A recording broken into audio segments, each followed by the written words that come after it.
I don't know what witchcraft they've done here, but this is pretty good. Good morning. Today I'm going to be testing one of Britain's most affordable SUVs. But is it any good? I mean, it looks good. It's a lovely looking car. And when you look at the size of this car, you will not believe the size of engine. This car has a 1 litre engine. Yes, I said it, a 1 litre engine. Is a 1 litre engine actually going to pull this thing along? I can't believe it. So let's take a look around this lovely new MG ZS. Now this is the Excite model, so it's not the top of the range, but it's still a very nice little car. It still has plenty of features that are really useful. And it's not a bad looking car at all. I'd say out of all the miniature SUVs, this is one of the best looking. It reminds me a little bit of the Mazda. There's a Mazda that looks very similar, but this one's the front end's quite aggressive. Got a lovely front end, look. It's very aggressive looking. They look like they should be four-wheel drive, yes.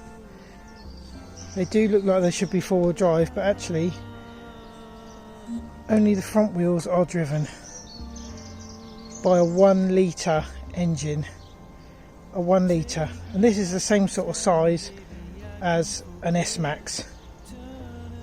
So if this actually drives along, I'll be very impressed. First thing I love is that I can just walk up to the car and do this, and it knows that I've got the key in the pocket.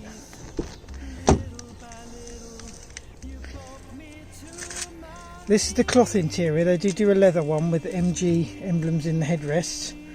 This is the cloth one. Steering wheel's lovely, look, with the old MG. Very simple but very tidy and nice. I'm going to move around to the passenger side.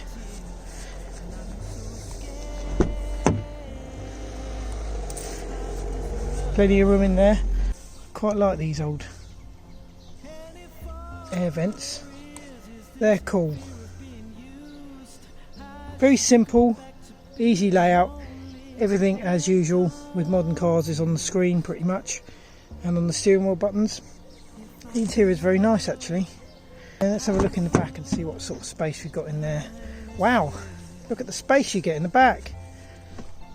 I reckon even someone 6 foot tall could sit in there. Loads of room. You got USB ports in there. I mean, the quality doesn't shout out cheap. It looks decent quality to me. Brand new for the top of the range model is only 23 grand. I think this one was about 21. But yeah, I mean, so we've got boot there. Lovely big boot. You can also change the level of the floor in the boot. So it's a nice big boot for any of your requirements. We don't have a cameraman, but we do have a handy little stand thing. So first impressions, looks pretty good. Got the adjustable steering wheel here. You can adjust the height. Don't think you can adjust the rake, but that's fine. The height's fine for me. And then, so basically, there's no keyhole. I've got the key in my coat pocket. I just put my foot on the brake, press the start button, and the car knows. So, first things, press the mute button. That's always a good idea. So now I'm going to put it in gear. It's got got drive and sport mode. I'm going to keep it in drive, turn the handbrake off, and then we'll see how this thing drives. Check mirrors.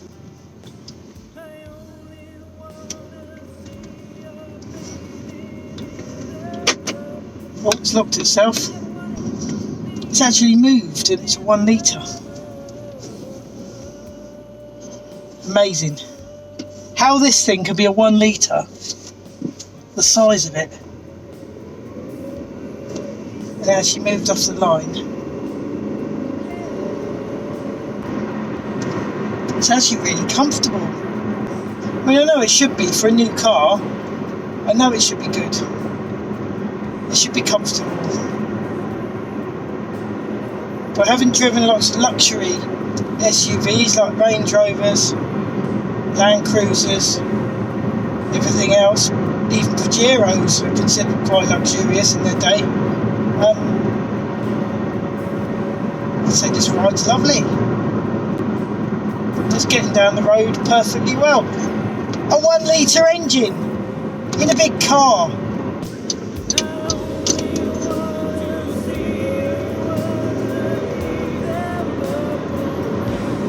Flabbergasted at how this goes.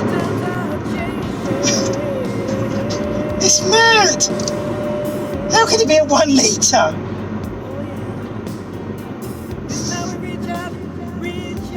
It feels like a proper auto gearbox, not CVT or anything like that. You can actually feel it changing the gears. This is a proper little car, this. All the times I've said you need a big engine for a big car, they've done a reset. You don't need a big engine anymore. You can have a 1 litre SUV. I don't know what witchcraft they've done here, but this is pretty good. Wow. I mean, if this was a Nissan or anything like that, anything Japanese or a Volkswagen or anything like that, it would be 40, late 30s, 40 grand. And I wouldn't say these are any worse than any of them. And that's my impartial opinion. I'm always honest with my opinions, I'm always honest with my reviews. I don't even want to say for the money, because take the money out of it, it's still a great little car. I'm speechless. I'm going to go a bit further.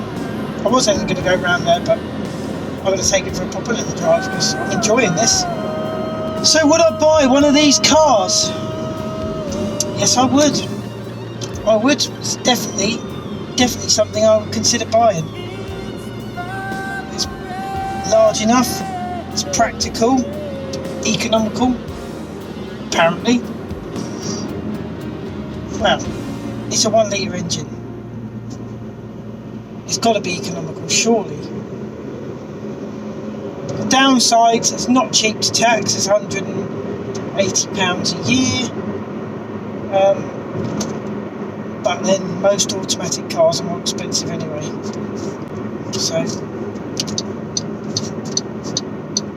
yeah.